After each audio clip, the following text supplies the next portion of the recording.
படம் நல்லா இருக்கு சார். நல்லா இருக்கு சார். சூப்பரா இருக்கு. படம் நல்லா இருக்கு.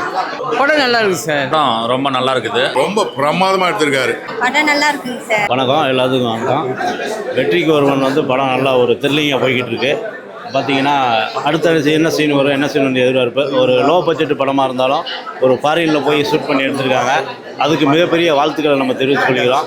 இந்த படம் வெற்றி பெற இந்த மனமார்ந்த வாழ்த்துக்களை தெரிவித்துக் கொள்கிறேன். நன்றி, வணக்கம். நல்ல நிலைமையில் வந்துருக்குது. படப்பிடிப்பு நல்லா இருக்குது. மலேசியாவிலாம் எடுத்துருக்குறாங்க. அந்த காட்சியெல்லாம் நல்லா இருக்குது, பளிச்சுன்னு இருக்குது. படம் வந்து தொய்வு இல்லாமல் ஆரம்பிக்கிறதுலேருந்து தொய்வு இல்லாமலே போயிட்டுருக்குது. அது ஒரு பெரிய கிரேட்டு. ரெண்டாவது மகதி பாலா சாருடைய டைரக்ஷன் வந்து இப்போ மேலே மேலே நல்லா ஒரு முன்னேற்றத்துக்கு. அதாவது ஃபர்ஸ்ட் ஆஃப் வரைக்கும் கொஞ்சம் நல்லா போர் அடிக்காமல் போகுது. என்ன அதாவது கொலை பண்ணுறது வந்து 2 பேர் கொலை பண்ணுறாங்கன்னா வில்லன் தான் கொலை பண்ண மாதிரி இருக்குது. ஆனால் வேற ஒருத்தர் கொலை பண்ணுறது பார்க்க நல்லா இருக்குது. அதாவது இந்த காலத்தில் இந்த பசங்க வந்து ஃபாரின் போய் சுற்றி பார்க்கணுன்னு இப்போதைக்கு முடியாது. மலேசியா சுற்றி காமிச்சிருக்காங்க. அது பார்க்கறதுக்கு நல்லா இருக்குது. பரவாயில்ல சார், படம் பார்க்கலாம். திரு பகவதி பாலா டைரக்டர் அவர்கள் எடுத்த படம். நிறைய படம் எடுத்திருக்காரு. அதில் இந்த படம் ஒன்று. பார்த்திங்கன்னா மலேசியாவில் முழுக்க எடுத்திருக்கிறாங்கன்னு நினைக்கிறேன். ஸோ இது வரைக்கும் இன்ட்ரோல் வரைக்குமே நல்லா இருக்குது. ஒரு த்ரில்லராக இருக்குது படம். படம் வெற்றி அடைய வாழ்த்துக்கள். ஸ்க்ரீன் ப்ளே நிறைய நல்லா பண்ணணும். பண்ணால் நல்லாயிருக்கும். இது ஆஹா ஊன்னு சொல்லு பரவாயில்ல, நல்லா இருக்குது படம். மலேசியாவில் வந்து பார்த்தீங்கன்னா ஷூட் பண்ணியிருக்காரு. ரொம்ப பிரமாதமாக இருக்குது. இந்த இன்டர்வல் வரைக்கும் வந்து பார்த்தீங்கன்னா அற்புதமான ஒரு அடுத்தடுத்து என்ன நடக்க போகுது அப்படிங்கிற ஒரு த்ரில்லிங்காக இருக்குது. குடும்பத்தோடு வந்து பார்க்கலாம். ரெண்டாவது வந்து பார்த்திங்கன்னா காமெடி இருக்குது. ரொம்ப பிரமாதமாக வந்து பார்த்திங்கன்னா படம் வந்துருக்குது. பகவதி பாலா சார் அவர்களுக்கு என்னுடைய வாழ்த்துக்கள். ரொம்ப பிரமாதமாக இருக்குது படம். எல்லோருக்கும் வணக்கம். இன்றைக்கி வந்து என்னுடைய படம் வெற்றிக்கு ஒருவன் படம் இன்றைக்கி ரிலீஸ் ஆகிருக்குது. தமிழ்நாடு ஃபுல்லாக ரிலீஸ் ஆகிருக்குது சார். ரொம்ப சந்தோஷமாக இருக்குது. இந்த படத்துக்கு வந்து தயாரிப்பாளர் வந்து கமலக்கண்ணன் சார். அவங்க தான் அந்த படத்தை தயாரிப்பாளர். எஸ்கே பிலிம் சார்பாக அந்த படம் இன்றைக்கி வெளியிட்ருக்குறோம். இது வந்து எனக்கு வந்து 16ஆம் படம்.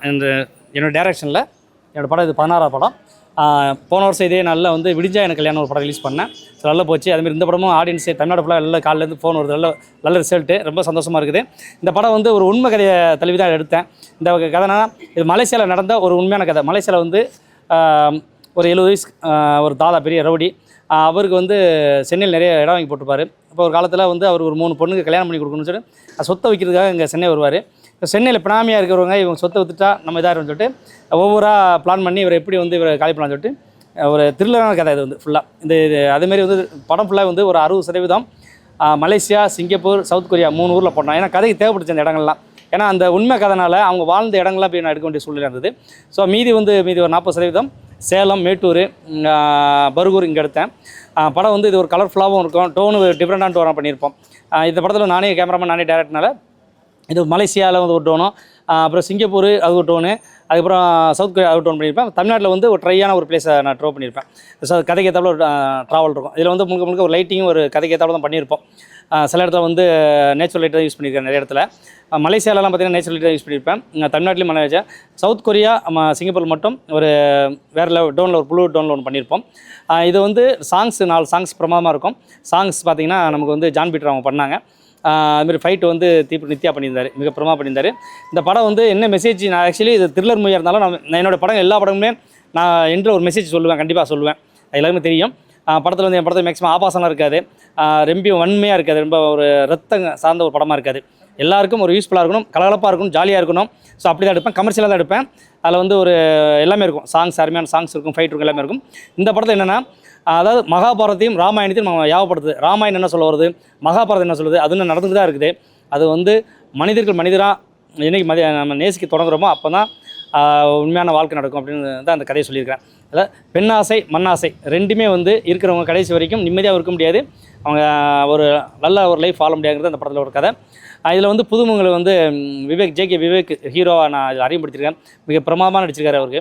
அதுமாதிரி என்னுடைய ஆர்டிஸ்ட் நிறைய பேர் வந்து எனக்கு சப்போர்ட் பண்ணாங்க. அதே பேர் வந்து மலேசியா, சிங்கப்பூர்லாம் வந்து அங்கே கொஞ்சம் எங்களுக்கு கஷ்டமானு சொல்லியிருந்தாலும் எங்களுடைய ஹீரோஸ் ரொம்ப சப்போர்ட் பண்ணார். இந்த நேரத்தில் வந்து ஜேகே விவேக் சார் அவங்க இன்றைக்கி வரல.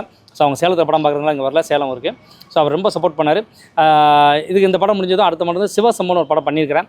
அது வந்து அது ஒரு பெரிய மெசேஜ் உள்ள படம் தான் பண்ணியிருக்கிறேன். அது அடுத்த மாதம் ரிலீஸ் ஆகுது.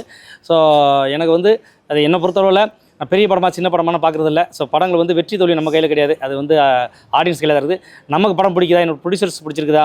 ஸோ நான் இந்த படம் வந்து எனக்கு, என்னுடைய ஆர்டிஸ்ட்டுக்கு, அது இல்லாமல் இந்த பட தயாரிப்பாளர் கமலக்கண்ணன் சார் அவங்க எல்லாமே பிடிச்சிருந்தது. ஸோ நமக்கு எல்லாம் பிடிச்சிருக்குது. கண்டிப்பாக வந்து ஆடியன்ஸ் பிடிக்கும் நம்பிக்கையில் வந்து இந்த படத்தை இறக்கணும். ஸோ அதேமாதிரி நீங்கள் ஆடியன்ஸ் எல்லா பக்கமும் இருந்து நல்ல ரிசல்ட் காலில் இருக்குது. ஸோ ரொம்ப சந்தோஷமாக இருக்குது. எனக்கு தொடர்ந்து என்னோடய படங்களுக்கு தேட்டர் தருகின்ற முதலாளிகளுக்கு, மேனேஜர்ஸ்க்கு, டிஸ்ட்ரிபியூட்டருக்கு, ஸோ எல்லாருக்கும் இந்த நேரத்தில் நன்றி சொல்லிக்கிறேன். அதுமாதிரி தேட்டரில் வந்து படம் பார்க்குறேன் எல்லாருக்கும் நன்றி சொல்கிறேன். ரொம்ப மகிழ்ச்சியாக இருக்குது இந்த படம். அது எப்போதுமே டிசம்பரில் கிட்டத்தட்ட 2013 என்னோடய மொதல் படம் ரிலீஸ் ஆயிடுச்சு. ஸோ இது வரைக்கும் டிசம்பரில் ஏதாவது கண்டிப்பாக ஒரு படம் ரிலீஸ் பண்ணிடுவேன். அது அன்றைக்கி வந்து தலைவரோட பிறந்தநாள். நான் வந்து ரொம்ப ரஜினி ரசிகர்னால தலைவரோட பிறந்தநாள். ஸோ இந்த படத்தை எப்படியாவது இந்த டேட்டில் கொண்டு வர ரொம்ப போராடணும். ஸோ அதுமாரி கொண்டு வந்துட்டோம். ஸோ டிசம்பர் போன வருஷம் 13ஆம் தேதி விடிஞ்சான் கல்யாணம் ரிலீஸ் ஆச்சு. அதில் நல்லா போச்சு. ஸோ இப்படியே வருஷத்துக்கு 2 படம் என்னால் முடிஞ்ச அளவு. அதுக்கு வந்து காரணம் என்னென்னா என்னுடைய நண்பர்கள் தான், சுற்றி இருக்க நண்பர்கள் தான். இவ்வளோ படம் வந்து நான் வந்து சின்ன பட்ஜெட்டில் பண்ணாலும் எனக்கு ஃபுல்லாக கோஆப்ரேட் பண்ணி படம் ரிலீஸ் வரைக்கும் சப்போர்ட் பண்ணுற இவங்க என்னை சுற்றி இருக்கிற எல்லா நண்பர்கள் தான். நண்பர்கள் இல்லாமல் என்னால் வர முடியாது. ஸோ அதனால் வந்து இவ்வளோ ஒரு வருஷத்தில் 2 படம் ரிலீஸ் பண்ணுறதுக்கு எனக்கு முழுக்க நண்பர்கள் தான் மெயின் காரணம். ஏன்னா நல்லா சப்போர்ட் பண்ணுவாங்க. சின்ன பட்ஜெட்டில் எடுப்போம், சின்ன ஒரு கதையை மட்டும் ரெடி பண்ணிவிட்டு அந்த கதையை வந்து எதுக்கு மாற்றாமல் ஸோ நல்லா பண்ணிகிட்ருக்குறோம். இந்த படம் வந்து உங்கள் சார்பாக அதுமாரி மீடியா ரொம்ப சப்போர்ட்டாக இருக்கும். எனக்கு எல்லா மீடியாவுமே என்னுடைய படங்களுக்கு நல்ல, அதாவது இன்றைக்கி வந்து பேமெண்ட்டு அதிகம் பெரிய கம்பெனினா நல்ல அமௌண்ட் வச்சு நிறைய செலவு பண்ணுவாங்க. அப்படி கிடையாது. எனக்கு மீடியா வந்து எனக்கு நண்பர்களாக இருக்கிறதுனால எல்லாருமே ஸோ எனக்கு நல்லா ப்ரொமோஷன் பண்ணுறாங்க. ஸோ அவங்க ப்ரொமோஷனால தான் இன்றைக்கி இந்த அளவுக்கு எனக்கு தேட்டரும் கிடைக்குது, இந்த அளவுக்கு நான் படமும் பார்க்குறேன். சரி, இந்த அளவு வந்து என் படமும் வெற்றி அடையுது. இந்த படம் வந்து எனக்கு வந்து தொடர்ந்து என் படம் எல்லாமே ஏன்னா வணிக ரீதியான வெற்றி தான். எனக்கு மக்கள்கிட்ட பேசப்படுறதே இல்லையோ ஸோ வணிக ரீதியான படம் எல்லாமே வெற்றி அடைஞ்சிருக்கு. அது ரொம்ப சந்தோஷமாக இருக்குது. அடுத்தடுத்து படங்கள் பண்ணுறதுக்கும் ஊக்கமாக இருக்குது. என்னோடய படம் எப்போதுமே ஒரு ரத்தம் சம்மந்தப்பட்டதோ ஒரு ஆபா சம்மந்தப்பட்டோ இருக்காது. முழுக்க நல்ல கதையாகவும் நல்ல ஒரு மெசேஜ் தான் கொடுப்பேன். ஸோ தொடர்ந்து கொடுத்துட்டு இருக்கிறேன். ஸோ உங்கள் அனைவருக்கும் இது சார்பாக வந்து என் படம் பார்க்குற அனைவருக்கும் இன்றைக்கி வந்து என்னோடய படங்களை பார்த்துட்டு நிறைய பேர் யூடியூப்பில் பார்த்துட்டு, ஓடிடியில் பார்த்துட்டு, அப்புறம் செகண்ட் ரிலீஸ் ஆக தேட்டரில் பார்த்துட்டு நிறைய பேர் ஃபோன் பண்ணி சொல்லுவாங்க. அது ரொம்ப சந்தோஷமாக இருக்கும். அந்த ஷூட்டிங் ஸ்பாட்டில் ரொம்ப வந்து நமக்கு கஷ்டங்கள் நிறையா இருக்கும். அது வந்து இவங்க வந்து சொல்லும் போது, சார் படம் பார்த்து இந்த சீன் நல்லா இருக்குது, அந்த சீன் நல்லா இருக்கும்போது அவ்வளோ சந்தோஷமாக இருக்கும். இந்த படம் கூட ரொம்ப கஷ்டப்பட்டு தான் எடுத்தோம். ஏன்னா அது ஒவ்வொரு ஊர் ட்ராவல் பண்ணும்போது அவ்வளோ கஷ்டமாக இருக்கும். மலேசியாலாம் கொஞ்சம் நிறைய ப்ராப்ளம் இருந்தது. ஸோ அதெல்லாம் வந்து நீங்கள் படம் பார்த்துட்டு ஒவ்வொருத்தர் சொல்லும் போது, சார் மலேசியாவில் அந்த சீன் சூப்பராக இருக்குது சார், இந்த சீன் சூப்பராக இருக்குது சார் சொல்லும் போது அவ்வளோ ஹேப்பியாக இருக்குது. எங்களுக்கு பட்ட காயங்கள் எல்லாமே இதில் மறைஞ்சு போகுது. ஸோ ரொம்ப சந்தோஷம். தேங்க்யூ. நன்றி. சரி, இதை வந்து சொல்ல வேணாம்னு இருந்தேன், சொல்கிறேன். எனக்கு வந்து என்னுடைய வீரவம்ச படம் நான் பண்ணேன். இப்போ அப்போ அந்த ப்ரொடியூசர் வந்து எனக்கு வந்து விஜய் ஆண்டனியோட கூப்பிட்டு போய் கதை சொல்ல சொன்னாங்க. அப்போ நான் வந்து சார்ட்ட சொன்னேன். அவர் என்னாரு, சரி எப்போ ஆரம்பிக்கணும். நான் சொன்னேன், சார் புதுமுக வச்சு 4 படம் போயிட்டுருக்குது, எனக்கு ஒரு வருஷம் டைம் வேணும் அப்படி கேட்டேன். அவர் சிரிச்சு சொன்னார், இதை தான் வர வைக்கிறேன், முதல்ல வந்து சின்ன படங்கள் வச்சு ஜெயிச்சுட்டு வாங்க, நம்ம இப்போ பெரிய ஆள் வச்சு எப்போனாலும் பண்ணிடலாம், சின்ன படங்களில் சின்ன ஆள் வச்சு பண்ணுறது சாத்தியம் கிடையாது, பண்ணுறேங்கண்ணா. ஸோ எனக்கு 2 பெரிய ஹீரோஸ் டேட் வந்துச்சு. நான் அவங்கள பேசினேன். ஆனால் வந்து நான் கமிட் பண்ணிடுறேன். 3-4 படம் டக்குனு கமிட் பண்ணும்போது என்னை நம்பி வந்து நிறைய ப்ரொடியூசர்ஸ் வந்து பணம் போடுறதுனால பெரிய படம் கமிட் பண்ணிட்டேன்னா இது முடியாது. ஸோ நம்முடைய இது வந்து நம்ம கருத்து மக்கள்கிட்ட போகணும். ஒரு 5 லட்ச ரூபா போகிறதுலேயே ஒரு 50,000 ரூபா போகணும் நம்பிக்கையில் பண்ணிகிட்டு இருக்கிறேன். ஸோ பெரிய ஹீரோ வச்சு நான் வந்து இன்னும் எதுவுமே ஐடியா பண்ணல. பட் கதை இருக்குது, நிறைய புதுமுகங்கள் அறிமுகப்படுத்த நினைக்கிறேன். இன்றைக்கி 16 படம் டைரக்ஷன் பண்ணியிருக்கிறேன். 16 படத்தையும் 16 புதுமுகங்கள் ஹீரோ தான் பண்ணியிருக்காங்க. இன்றைக்கி அவங்க வந்து பெரிய படங்களில் செகண்ட் ஹீரோ, 2வது ஹீரோ அப்படிலாம் பண்ணுறாங்க. சந்தோஷம். அதுமாரி நிறைய, அதாவது ஹீரோ ஹீரோயின் மட்டும் தான் புதுசாக இருப்பாங்க. மற்ற கேமரா ஸ்டார்ஸ் எல்லாமே வந்து ஆர்டிஸ்டாக தான் இருப்பாங்க. மேக்ஸிமம் என் படத்தில் எல்லா ஆர்டிஸ்ட்டுமே நடிச்சிருப்பாங்க. ஸோ அதுதான் என்னுடைய இது. பகவதி பாலா அவர்கள் இந்த படத்தை இயக்கியிருக்காரு. பல படங்கள் இயக்கியிருக்காரு. இந்த படமும் அவர் இயக்கியிருக்காரு. இந்த படத்தோட ஒளிப்பதிவும் அவர் தான். இந்த படத்தில் ஒரு முக்கிய ஒரு கதாபாத்திரத்தில் ஒரு கதாநாயகன் தோற்றத்தில் அவர் நடிச்சிருக்காரு.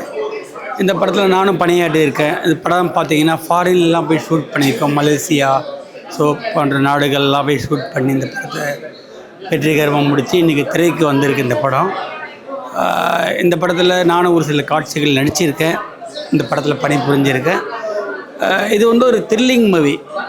பட் வந்து அடுத்தடுத்து காட்சி அமைப்புகள் எப்படி என்ன நடக்குதுன்றது தெரியாத அளவுக்கு இந்த படத்தை நாங்கள் கொண்டு போயிருக்கோம். இது மக்கள் மத்தியில் முழு அளவுக்கு போய் சேரும்ன்ற நம்பிக்கை எங்களுக்கு இருக்குது. இந்த படம் வெற்றி அடையணும். உங்கள் மாதிரி மீடியா பீப்புள்ஸ் சப்போர்ட் பண்ணணும். நன்றி.